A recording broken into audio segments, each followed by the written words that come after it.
नमस्कार, स्वागत है आपके अपने ट्रू वाणी चैनल में। भगवान शिव कहते हैं कि यह 7 बातें किसी को नहीं बतानी चाहिए। दोस्तों, आज के समय में ऐसा कोई भी मनुष्य नहीं है जिसके जीवन में दुख, कठिनाइयां और असफलता ना हो। ऐसा उनके साथ उनकी ही गलतियों के कारण होता है। वह गलतियां कौन कौन सी हैं और कैसे उन गलतियों को करने से बचा जा सकता है, वह आप इस शिव जी की कथा से जान सकते हैं। शिव जी को सृष्टि के रचयिता और संहारक दोनों माना जाता है। त्रिदेव में शिवजी एक ऐसे देव हैं जिनके बारे में कहा जाता है कि वे हम मनुष्यों के साथ ही इसी पृथ्वी पर निवास करते हैं। शिवजी को योगी भी माना गया है, जिन्होंने हम मनुष्यों के जीवन को सरल बनाने के लिए अनेकों बातें बताई हैं। हम मनुष्य कौन कौन सी वह 7 गलतियां करते हैं और उनसे कैसे बचा जाए, वह जानने के लिए यह वीडियो अंत तक अवश्य देखिए। परंतु वीडियो में आगे बढ़ने से पहले हमारे नए दर्शक चैनल को सब्सक्राइब करके बेल आइकन दबाना ना भूले। दोस्तों, एक बार की बात है, भगवान शिव जी अपनी अर्धांगिनी माता पार्वती के साथ पृथ्वी भ्रमण के लिए निकलते हैं। पृथ्वी भ्रमण के दौरान उन्हें अमीर चंद नाम का एक व्यक्ति दिखाई पड़ता है जो बहुत ही दुखी और उदास था, जिसे देखकर मां पार्वती के मन में उसके दुख और उदासी का कारण जानने की उत्सुकता उत्पन्न हुई और वे शिवजी से प्रश्न करती हैं, हे प्रभु, वह व्यक्ति इतना दुखी और उदास क्यों है? उसके दुख और उदासी का क्या कारण है? तब शिवजी पार्वती जी की बातों का उत्तर देते हुए उनसे कहते हैं, हे देवी, जो भी मनुष्य अपने जीवन में 7 गलतियां करता है वह सदैव दुखी और उदास रहता है। आठ, जो भी मनुष्य अपने जीवन में दुख तथा परेशानियों से बचना चाहता है तो उसे इन 7 बातों को अपने जीवन में अच्छी तरह आत्मसात करना होगा। शिवजी के उत्तर से माता पार्वती के मन में उन 7 बातों को जानने की उत्सुकता हुई, तो उन्होंने शिवजी से उन बातों के बारे में पूछ लिया, जिसका उत्तर देते हुए शिवजी बोले, हे प्रिय, मैं अमीर चंद के जीवन से जुड़ी कुछ बातें तुम्हें बताने जा रहा हूं, जिन्हें तुम ध्यान से सुनो। परंतु उससे पहले मैं तुम्हें एक बात बताता हूं कि सदा ही यह बोला जाता है कि धीरे बोलो, कोई सुन ना ले, परंतु कोई भी इस बात को अपने जीवन में नहीं उतारता और वह अपने जीवन का गहरा से गहरा राज भी किसी न किसी व्यक्ति से बता ही देता है, जो सदा ही उसके परिवार में अशांति तथा परेशानियों का कारण बनता है। मनुष्य इस बात को माने या ना माने, परंतु वह अपनी परेशानियां तथा दुखों का कारण स्वयं ही होता है। महादेव मां पार्वती से कहते हैं, हे प्रिय, मैं अमीरचंद के बारे में आपको कुछ भी बताऊं उससे पहले मैं आपसे जो बताने वाला हूं उसे ध्यान से सुनिए। मानव अक्सर यह बोलता है कि धीरे बोलो, कोई सुन ना ले, और यह बात अक्सर मानव के मुंह से निकलती ही रहती है। लेकिन सोचने की बात यह है कि इस वाक्य पर कोई अमल नहीं करता है, क्योंकि कितना भी गुप्त राज्य वो मानव किसी न किसी के कानों में बता ही देता है, और अक्सर परिवार में अशांति का कारण मानव स्वयं ही होता है। भगवान शिव आगे कहते हैं कि मनुष्य इस बात को स्वयं अनुभव कर पाए या ना कर पाए, परंतु यही सत्य है। स्वयं को दूसरों के आगे बड़ा दिखाने या फिर स्वयं के लिए दूसरों के मन में सांत्वना या दया का भाव पैदा करने के लिए जाने अनजाने में मानव स्वयं ही अपने राज्य दूसरों को बता देता है, जो एक ना एक दिन दुख और झगड़े का कारण बन जाता है, जिसके बाद मनुष्य को अपने किए पर पछतावा होता है। हे प्रिय, आज मैं आपको अमीर चंद के बारे में कुछ ऐसी बातें बताऊंगा जिन्हें जानकर आपको यह झांत हो जाएगा कि किसी भी मनुष्य को अपने जीवन के यह 7 गुप्त राज किसी को भी नहीं बताने चाहिए, और क्यों नहीं बताना चाहिए उसके पीछे का कारण भी बताऊंगा। इतना कहकर शिवजी अमीरचंद के पड़ोस के गांव में शिव भक्त का रूप धारण करके वहां निवास करने चले जाते हैं। अमीरचंद बहुत ही गरीब था। वह इतना गरीब था कि वह अपने परिवार वालों के लिए 2 समय के भोजन का भी प्रबंध नहीं कर पाता था। ऐसा नहीं था कि वह आलसी या कामचोर था, वह मेहनती था और काम की खोज भी करता था, परंतु उसे कोई भी काम नहीं देता था। काम की खोज में वह दिन भर यहाँ वहाँ भटकता रहता और शाम को निराश होकर घर लौट आता। अमीरचंद की बेरोजगारी से उसकी पत्नी बेहद ही निराश रहती थी और उस पर जल्द से जल्द कोई ना कोई काम ढूंढने का दबाव बनाती थी। काम ना मिलने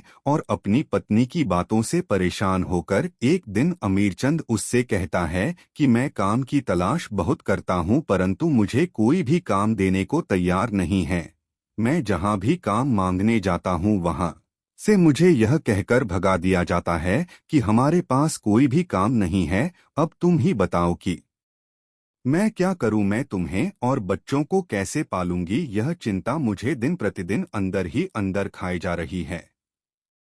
अमीरचंद की बात पूरी सुन लेने के बाद उसकी पत्नी बोली, तुम एक व्यक्ति के पास केवल एक ही बार काम मांगने जाते हो, वह मना कर देता है तो दोबारा उसके पास जाते ही नहीं, परंतु तुम्हें उसके पास दोबारा काम मांगने जाना चाहिए और उसे अपनी गरीबी और मजबूरी के बारे में बताना चाहिए और उसकी हमदर्दी लेनी चाहिए। तुम्हारे बारे में जानकर वह अवश्य ही तुम्हें कोई ना कोई काम दे देगा। अमीरचंद को यह बात सही लगी और उसने बिल्कुल वैसा ही किया। वह उस सेठ के पास दोबारा काम मांगने गया जिसने पहले उसे काम देने से मना कर दिया था और उसे अपनी गरीबी और मजबूरी बताकर उसकी हमदर्दी प्राप्त कर ली। उस सेठ ने अमीर चंद की मजबूरी को समझते हुए उस पर तरस खाकर उसे अपने यहाँ काम पर रख लिया और वह कई दिनों तक उस सेठ के यहाँ पूरी ईमानदारी और मेहनत से काम करता रहा। परंतु जब उसे यह पता चला कि वह सेठ उसे अपने यहाँ काम कर रहे दूसरे मजदूरों से कम वेतन देता है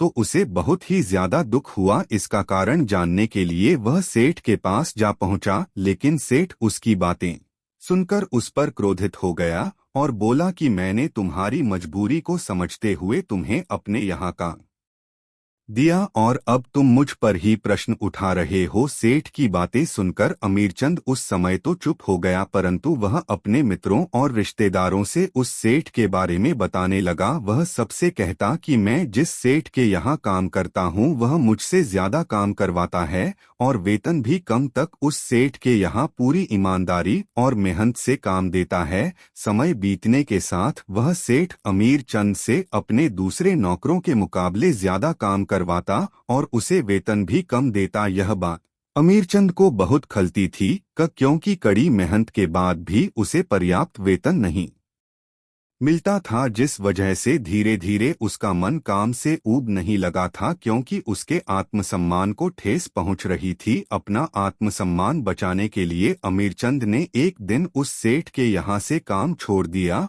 और घर बैठ गया, जिस कारण कुछ ही दिनों में उसकी पूरी जमा पूंजी खर्च हो गई और वह पहले जैसा गरीब हो गया। अपने परिवार का भरण पोषण करने के लिए अमीरचंद अपने संबंधियों और मित्रों से सहायता मांगने भी गया, परंतु वह सभी उसके बारे में जानते थे कि वह कैसा व्यक्ति है, जिस वजह से वह सब उसे दया का पात्र समझते थे और उसे दिलासा देते थे, परंतु उसकी सहायता नहीं करते थे और पीठ पीछे उसका मजाक भी बनाते थे क्योंकि उसने उस सेठ के यहाँ से काम छोड़ दिया था जिसने उसके बुरे दिनों में उसकी सहायता की थी। उन्हें लगता था कि अमीरचंद बेरोजगार है, अगर हम इसे पैसा दे देंगे तो फिर किस प्रकार से यह हमारा पैसा वापस करेगा। इसके पास तो कोई काम भी नहीं है। अपने किसी भी संबंधी और मित्र से सहायता न मिलने के कारण उसे यह बात समझ में आ गई कि जो मित्र और संबंधी उसका अपना होने का दिखावा करते थे वह कोई भी उसका अपना नहीं था, बल्कि वह तो उसे दया का पात्र समझते थे। परेशानियों के कारण अमीरचंद दिन प्रतिदिन तनावग्रस्त रहने लगा। तभी उसे पता चला कि पड़ोस के गांव में एक शिव भक्त आया हुआ है और वह अपनी परेशानियों का हल जानने के लिए तुरंत उनके पास जा पहुंचा और उनके आगे नतमस्तक होकर उनसे अपनी सभी परेशानियों के बारे में बता दिया। अमीरचंद की सभी परेशानियों के बारे में जानकर वह शिव भक्त, जो कि स्वयं शिवजी ही थे, बोले, शिष्य, तुम्हारे जीवन में जितनी भी परेशानियां हैं उनका कारण स्वयं तुम ही हो। यदि तुम विवेक से काम करते तो इनमें से एक भी समस्या तुम्हारे चित्त को दुखी नहीं कर सकती थी। तुमने स्वयं ही अपने अविवेक और मूर्खता के कारण स्वयं के जीवन को दुख और परेशानियों से भर लिया। मैं तुमसे ऐसी 7 बातें बताने जा रहा हूँ जिन्हें तुम अपने जीवन में आत्मसात कर लेना, जिससे तुम सदा ही दुख और परेशानियों से बचे रहोगे। पहली बात है, कभी भी अपने जीवन की परेशानी और दुखों के बारे में किसी को नहीं बताना, क्योंकि ऐसा करके तुम दूसरों की दया के पात्र बन जा और हो सकता है दया करके वह तुम्हारी सहायता भी कर दे, परंतु आगे चलकर वह तुम्हारा फायदा उठाने से नहीं चुके और तुम्हारा उपहास भी करेगा। दूसरी बात है, अपने अतीत में की गई हुई गलतियों और भविष्य की रणनीतियों के बारे में किसी से कभी नहीं बताना, क्योंकि जिसे भी तुम्हारे अतीत के बारे में पता होगा वह तुम्हारे द्वारा किए गए अतीत के कार्यों से तुम्हारा भविष्य जोड़कर देखेगा। तीसरी बात है, अपने घर की बातों को किसी बाहरी व्यक्ति से नहीं बताना चाहिए। ऐसा करने से उस बाहरी व्यक्ति को घर में घुसपैठ करने का मौका मिल जाता है और वह आपका फायदा उठाने से कभी नहीं चूके। पति पत्नी, माता पिता, भाई बहन के बीच के छोटे मोटे झगड़ों और लड़ाई के बारे में कभी भी किसी बाहरी व्यक्ति से नहीं बताना चाहिए। ऐसा करने से छोटे मोटे झगड़े और ज्यादा बड़े हो जाते हैं। चौथी बात है, जो किसी को नहीं बताने चाहिए वह स्वयं की आमदनी। यदि आपकी आय कम है तो हो सकता है आवश्यकता पड़ने पर आपके सगे संबंधी एक बार आपकी सहायता कर भी दे, परंतु सदा सदा के लिए आप उनकी दया और मजाक के पात्र बन जाएंगे। पांचवी बात है, जो किसी से नहीं बतानी चाहिए वह है स्वयं की कमजोरी और ताकत। जिस किसी को भी आपकी कमजोरी के बारे में पता होगा वह अवश्य उनका फायदा उठाएगा, और यदि ताकत के बारे में भी पता होगा तो वह उसका का तोड़ अवश्य ढूंढेगा। दोनों ही अवस्थाओं में आपको नुकसान ही होगा। छठी बात है, जो किसी को नहीं बतानी वह है अपने मित्र और शत्रु के बारे में। ऐसा करके आप अपने शत्रुओं को अपने विरुद्ध शक्तिशाली बनाएंगे, क्योंकि वह आपके मित्रों को अपने करीब लाकर उनका इस्तेमाल आपके विरुद्ध करेगा और आपके शत्रुओं को बड़ी ही सरलता से आपके विरुद्ध इस्तेमाल करेगा। सातवीं और आखिरी बात है, अपने द्वारा किए गए दान और पुण्य के बारे में किसी से नहीं बताना चाहिए।